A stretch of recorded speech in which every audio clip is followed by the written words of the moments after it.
afternoon, everyone. Welcome to another episode of Light Sports Ramble. I am Troy Otradovic, joined with Evan Watalis, as always. And I'm going to apologize, Evan, if I have feedback. I'm going through the mountains. We are going old school Red Light Sports Ramble today. I'm actually in the car. Ah, nice. Yeah, had to go to a nice seminar. But we got a great show today. It's the traditional Wednesday Twitter talk. I know last night Twitter was blowing up when Indiana beat Wisconsin. They rushed the court, blew Twitter up. We're going to talk about Mike Zimmer, your fear of Mike Zimmer becoming the coach. And then we had a great question on Twitter today from Ben about the input of the quarterback in the selection of coaches. So before that all gets started, though, Evan, Pete Brooks is doing his mock draft on Twitter. Have you seen it? Yeah, I actually just looked it up when you mentioned it. I don't follow Bucky Brooks, so I wasn't aware, but I just looked him up now. Well, go to my timeline. And so he had Johnny Manziel going to the Cleveland Browns. And so I'm driving back, and I'm doing voice text. And so my point of this was going to be another top draft pick by Cleveland on a quarterback. And so then I had to get a little sarcastic, and I said, well, at least he has Cribbs to throw to. Well, we both know Cribbs isn't there. It's Gordon that I meant. But it's been a long day. I've been up since 4 o'clock, and I made a mistake. Well, doesn't Bucky Brooks go and retweet this? And to @NFL. So pretty much the whole world that follows the NFL has seen this. Now think that I'm really the idiot with an opinion. But it is so funny, Evan, that when you make a mistake on Twitter, your timeline just blows up with people. Yeah. It is great. I'm just laughing. I'm in the car. I had to pull over. I literally had to pull over because I'm like, are you serious? This is great. You only get on people when they make mistakes. But enough said. We got a lot to talk about today. I'm going to let you take over. Let's get right into last night's game, rushing the court. Take it away, bud. Well, Wisconsin played Indiana yesterday, and Wisconsin had beaten Indiana 12 straight times, and no team had ever beaten Indiana in like 112 years, 13 straight times.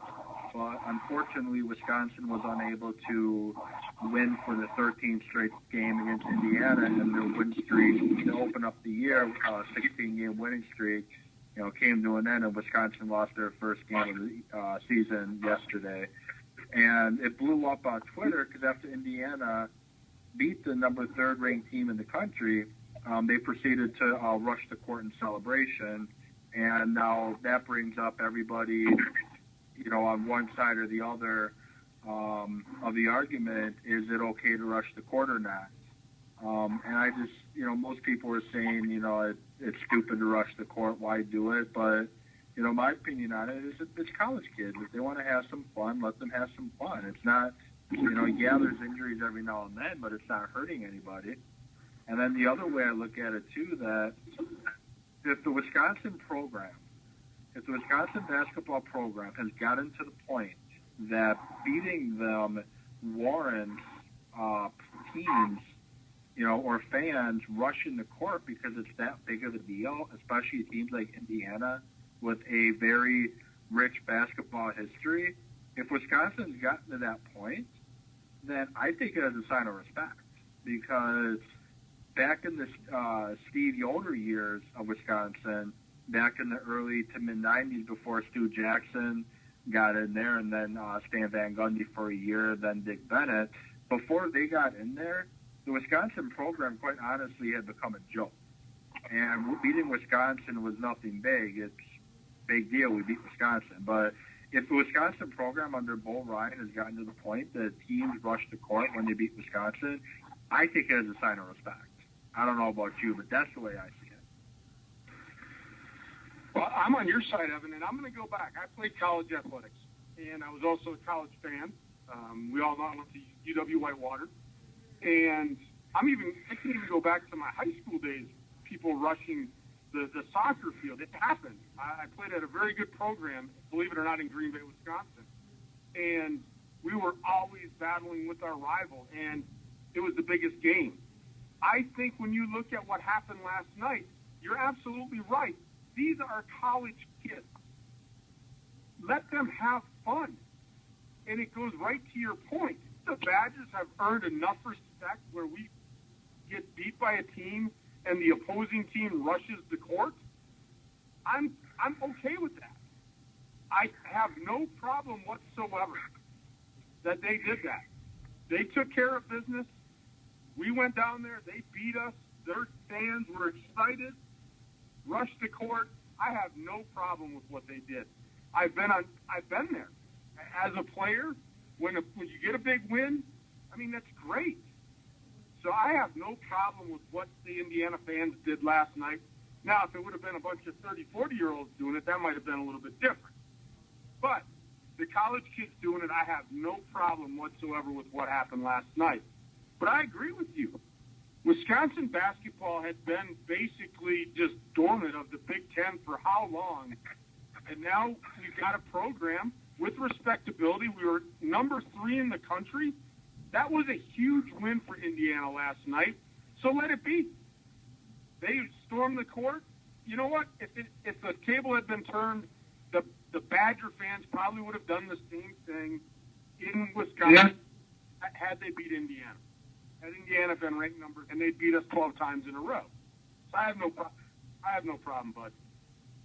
Yeah, I didn't either. It's just annoying, you know. Like let them be, and if they do it, so be it. And I was getting livid after the game. Look at my timeline yesterday, though, on Twitter, because I got a few Marquette fans that I follow on Twitter. They happen to also be, they also happen to be Packer and Brewer fans and stuff too, and I follow them.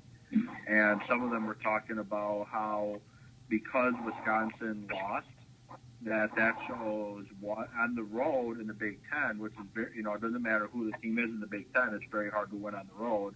But they're talking about how overrated Wisconsin was. I knew it all along.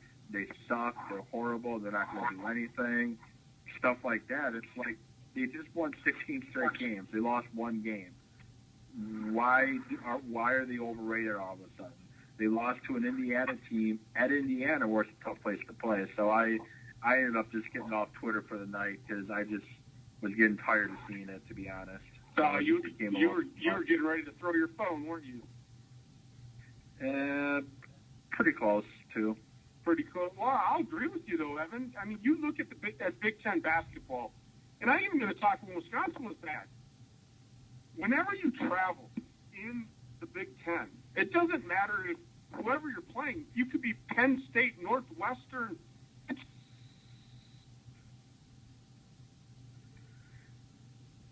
You still there, Troy? Well, it sounds like we lost Troy for a second. He's driving right now. It's still showing him in the room, but we're not hearing him at all. So if you can hear me, just why don't you hang up and call back, and I'll get you right back on. But, the point he was trying to make, that doesn't matter who you were playing in the Big Ten. A Big Ten win is a Big Ten win, regardless of what you look at it. And, playing on the road in the Big Ten, it's a tough environment to play on the road in the Big Ten. And it's evident every single year when we have teams lose the teams they shouldn't lose, like Ohio State losing to Iowa. Iowa's a good team. Don't get me wrong. But Iowa should not be beating Ohio State. And the game is in Iowa, so Iowa happens to get the win. So we did lose Troy, but he'll be calling back to come back into the show. And when he does, I'll put him back on. The next topic I want to talk about is we got a tweet from our guy Ben, who's a big fan of the show. He was asking the question if a quarterback coach really matters in the NFL, because Ben McAdoo is a new offensive coordinator for the New York Giants, just took the job. And Ben had asked the question, does a quarterback coach really matter in the NFL? And, it was a very good question by Ben, and I appreciate it. And I appreciate him listening to the Ramble, both Troy and I do. And, thinking about it, In the Packers' case with Rodgers right now, per se, it may not matter. It's helpful to have a quarterback coach in there. The quarterback coach can help the quarterback on the sidelines during a game. Because if you look at the Packers setup, Mike McCarthy is the head football coach. He also is the offensive coordinator as well, not title-wise, but he's also pretty much the offensive coordinator. He's the play caller. And him also being the head coach, he can't sit down with Rodgers during the time the defenses are on the field to go over the different coverages, the different pictures that they go over on the sidelines, talk about what happened on the field, what went well, what didn't go well. McCarthy's not able to do that. And the offensive coordinator is not able to really do that too much either all the time, because the offensive coordinator, I think, for Green Bay might be up in the booth. I'm not sure. So having a quarterback coach helps Rodgers stay focused. It helps him go over, what happened. But in the case the Packers are in right now, where the Packers, they desperately need to develop a backup quarterback, to develop a younger guy to play if Rodgers goes down again, and to also possibly start grooming for the future, because Rodgers isn't going to play forever. He's 30 years old. So they need a quarterbacks coach to get in there and help McCarthy and help Tom Clements develop the younger guy, develop the Scott Tozings. That's what they need a quarterback coach for. So I think it does matter who the quarterback coach is. I think I'm very interested to see what the Packers do for that position. For what I've seen right now is Van Pelt, who is the current running backs coach. Looks like he has the inside track on the job. And if that's the case, I hope he is able to work with a quarterback. Because I don't know Van Pelt's background too much. I just know he's currently the running backs coach.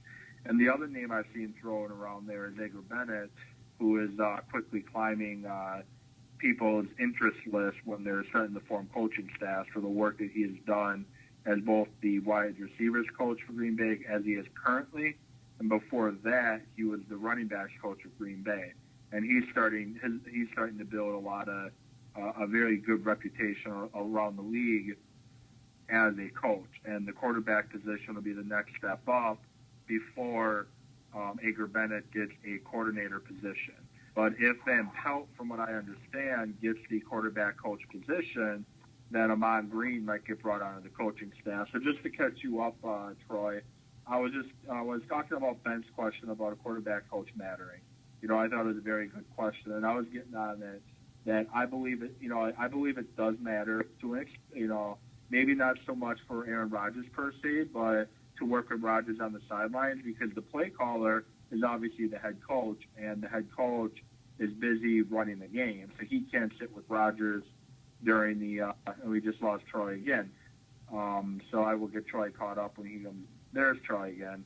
What I was saying, though, is McCarthy can't work with Rodgers on the sidelines during the game because McCarthy has to focus on the whole game. He's the head coach.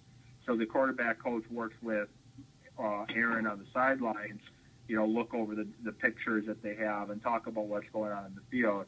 But it's also very important right now because you're trying to develop a backup to Rodgers, because you need somebody to play in a pinch if Rodgers gets hurt again. But you also have to start looking towards the future, and Aaron's not getting any younger. So that's really where I was at right now, if you want to add your sense to, does a quarterback coach really matter for Green Bay? Yeah, I truly believe a quarterback coach matters for Green Bay. And whether or not Rodgers has input into it, my thought on that is he shouldn't. Because you need somebody Rodgers always is going to need to develop. He's got great skills. But like you said, you are developing those younger players. You and I have talked about this, Evan, in the development of our players. That is what those position coaches do. When you get somebody of the level of Aaron Rodgers, and I've never coached anybody that had his talent. I've coached some very good soccer players. You do coach them a little bit different. They may not need all of the fundamental work over and over and over 80 times, but they still need the fundamental work. So you have to find a coach that can corral what he does, help him stay consistent, and even try to improve on the little things. Is it footwork? Is it ball release? So I think the quarterback coach is very important for the development of the younger players, but also for Rodgers. You can't just let a guy go there and do his thing.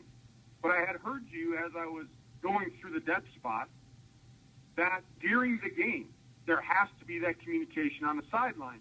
That's where the quarterback coach comes in, because he is basically Mike McCarthy's right-hand guy.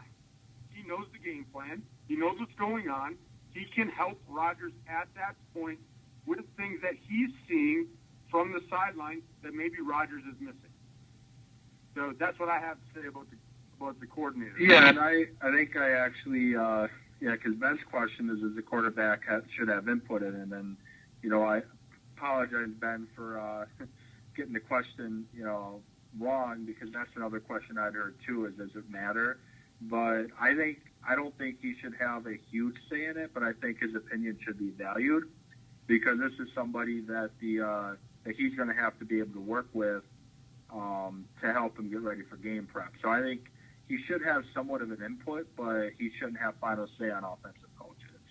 So the final thing we'll talk about, and it should wrap up the last 13 minutes of the show, the Minnesota Vikings did something today that kind of has me a little uneasy in the NFC North. And that is that they hired Mike Zimmer, former defensive coordinator of the Cincinnati Bengals, to be their head coach. And, Zimmer's finally getting his shot to be a head coach. I was reading before that he's been coaching in the NFL to some extent since 1979. And I find that hard to believe, just looking how relatively young he still is. But it's great to see him finally get the shot.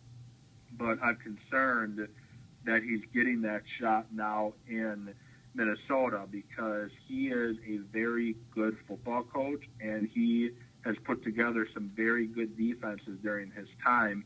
And all of his defenses that I have seen, especially in Cincinnati, the defensive line has been big. The defensive ends have typically been tall. The defensive tackles have been big and aggressive. And the front four in general is very aggressive, and the linebackers fill the holes very aggressively. So I'm worried because the Packers, his offensive line, historically, since McCarthy's been there, has struggled against those aggressive fronts to move the football successfully, especially if they got corners on the outside that are able to bump the receivers off their line. So what are your thoughts on that move, Troy? Well, hopefully I can get a whole conversation in. And I will apologize to the fans if I drop off again. I'm going through the mountains of Western PA. I agree with you 100%. This scares me for this aspect. Mike Zimmer is going to come in with an aggressive defensive attack. And when you look at exactly what you're saying, the way the Packers play, the way the offense is set up, if they cannot get separation, that defense will cause fits for our offense. It will disrupt us, and they're going to run stunts. I don't know if Zimmer had any say in the personnel, but he put together units on that defense that were very, very good. So, again, I don't know how much personnel decision he had or if he was just a scheme guy. But either way, the overall thought of it, the way that Zimmer coaches, it's an aggressive style. And so I can only speak from what I think, and as we know, and I've proven on Twitter today, just an idiot with an opinion. But now he becomes a head coach. You just don't lose your personality. And so what I mean by that, Evan, is that aggressive style that he has on defense is probably going to carry over into his offensive game planning. He's probably going to want to be very aggressive. And so that's what scares me. Not just the defensive side of the ball. It's the man's personality and how he wants to coach. He likes to be aggressive. And you know what? When you got AP in the backfield, you can do a lot of things. And if he's going to be aggressive offensively and they get any type of quarterback in there, it could be a big problem for Green Bay as soon as next year, in my opinion. Now, they've got a lot of holes to fill on defense. That defense, I know they've got some young guys, but there's a lot of holes on that defense. But I think Zimmer can come in and fix that rather soon. But honestly, it scares me just as much with him on the offensive side because he's an aggressive type guy. What are your thoughts on that? Yeah, I haven't really thought about the offense too much. A lot depends on who he hires, and I guess the Vikings got permission to talk to North Turner to interview for the offensive coordinator position for Minnesota because we all know that Cleveland does not have a head coach yet, and to be honest, I think it's going to end up being North Turner when it's all said and done, but that's a different topic for a different day. But I think I agree with you. I think if, he's able to get the coordinator in there that he feels comfortable with calling that offense, and if he gets a quarterback that's capable of moving the football down the field, which Kristen Ponder can't do consistently and Josh Freeman can't do at all. Matt Castle's a good backup, but he's not a starter. But if they're able to find a quarterback, you have Kyle Rudolph, who's a very good tight end. You have a pretty solid run-blocking offensive line already as it is. They open holes for AP. You have AP in the backfield. Probably, when it's all said and done, is going to be one of the best running backs the NFL's ever seen, just one of the best pure runners. And then you have Greg Jennings catching the ball. As much as Packer fans love poking fun at him for going to Minnesota, he's still a dangerous weapon. He still can tear you up underneath. He still runs really good routes. He hasn't forgot how to run routes because he's a Viking now. He just hasn't had the quarterback to get him the ball. And then Patterson is very dangerous as a deep threat. He's got a lot of speed, and as he continues to develop as a wide receiver in the NFL, he's going to get even more scary. So, yeah, the Vikings offense does worry me to an extent, too. But, I was only looking at it from the defensive perspective, so I'm glad you brought that up. Well, it's just the overall scheme. I mean, he goes from a defensive coordinator now to the head man. And I kind of use myself in that when I assess that, because when I was moving up through the ranks as an assistant, as a coach, when I became the head coach, I was a defensive coach myself, playing a sweeper position in soccer. But when I took over the whole team, my offensive philosophy evolved around how I did my defense, because you don't just change who you are. And so that really scares me. It really does. So we'll see. We'll see what kind of moves they make, how they draft, but they definitely need a quarterback, and I'm sure we'll have a ramble on that, needs of the NFC teams as the draft comes up. But, with that said, I was hoping maybe something would happen and you wouldn't be the coach, but, we couldn't get lucky 2 for 2. Yeah, we have about 6 minutes to go, and I guess I'll just get, like I said, it's a different topic for a different day. But just so listeners know, and so Troy, when I'm talking about, I think North Turner is ultimately going to get that head coaching job. We saw it a few years back in Washington when they decided they were going to hire Jim Zorn to be their offensive coordinator.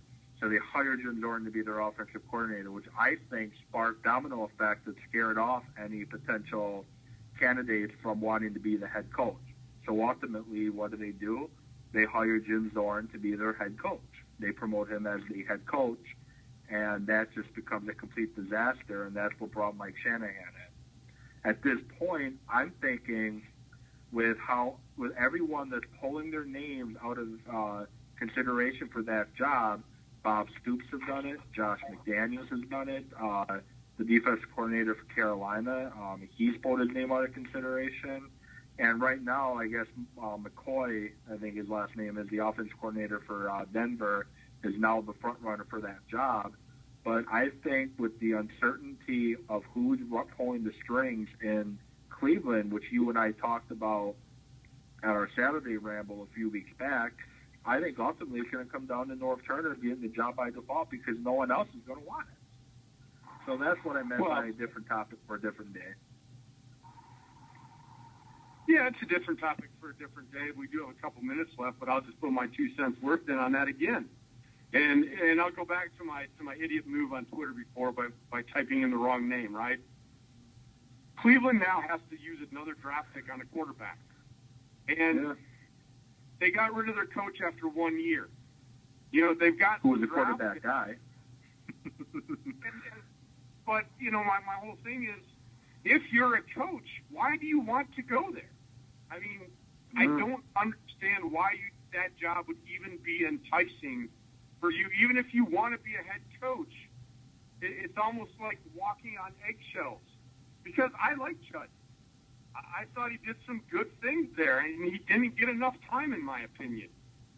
So if I'm a new coach, I have 1 year to win, and when I look at the roster, I don't know if I have pieces to win. So, I mean, you're right. It's a topic for a different day, but that's just a mess in Cleveland. It's a huge mess. And that's so nicely. There's another word we could use to describe there. And I guess just for, I don't know if you've heard this yet, since you said you've been driving, but just to share this with our listeners, some quick baseball talk. Clayton Kershaw just signed a new contract with the Los Angeles Dodgers that is going to keep him in Los Angeles for the next 7 seasons. And I'm trying to pull up the exact number. It's a 7-year contract, and I want to say $214 million, so it's $30 million a year. So to me, to be honest, I think that's a ridiculous contract, especially for a pitcher. But he got paid $215 million over 7 years, so $30 million man. So 2 off seasons in a row, the Dodgers have given a pitcher the largest contract in baseball history for a pitcher. Yeah, I actually caught a tweet before I called in the show, and it came out to like $930,000 per start. That's quite a day at the ballpark, and his contract is worth more than what the Brewers were bought for. Yeah. And I saw that tweeted out there.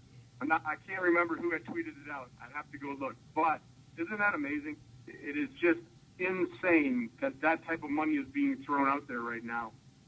But yeah, I saw one of the people I follow on Twitter. She had tweeted out, and I agree with her that seeing the Dodgers spend that kind of money on Kershaw just kind of makes it depressing to be a small market fan.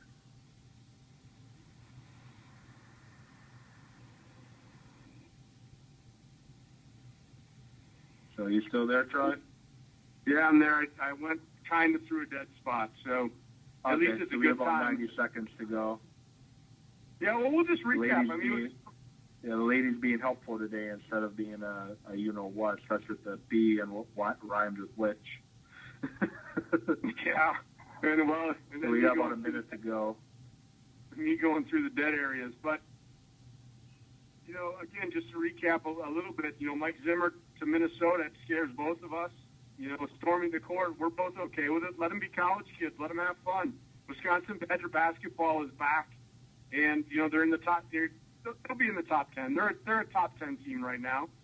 And then we talked about quarterback coaches. They are necessary in the NFL. So with that said, everyone, we always appreciate you listening in. We'll get back at you tomorrow. Evan, thanks for taking control of the crazy lady in the studio. I'll get at you soon. Everyone have a great night. We'll see you at the next red light.